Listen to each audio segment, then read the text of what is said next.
بيده ولا بصباعه.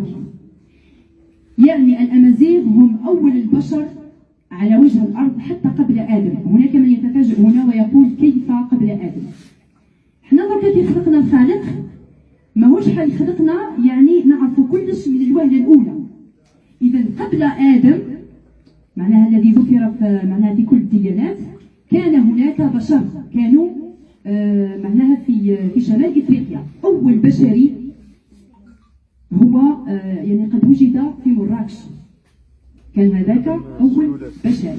لست أنا من أقول هذا، بل علماء السلالات البشرية الأنثروبولوجيا يقولوا باللي أول إنسان ولا أقدم إنسان عاقل لأنه يعني بالنسبة للإنسان العاقل قد وجد في إثيوبيا، ثم سافر هذا الإنسان طلع حتى وصل شمال إفريقيا، ثم قد وجد من الإنسان العاقل.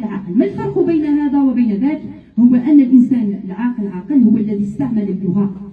إذا أقدم لغات العالم وأصل اللغات هو الأمازيغية، ولست أنا من أقول هذا فقط، بل قالها قبلي من علماء الأنثروبولوجيا، وأقولها من خلال أيضا مؤلفي ومن خلال كل الأشكال ما قبل المسرحية في الفرجة الأمازيغية، سواء كان ذلك في تونس ولا في الجزائر، يعني معناها في ثموث الثمزغة يعني سقومة.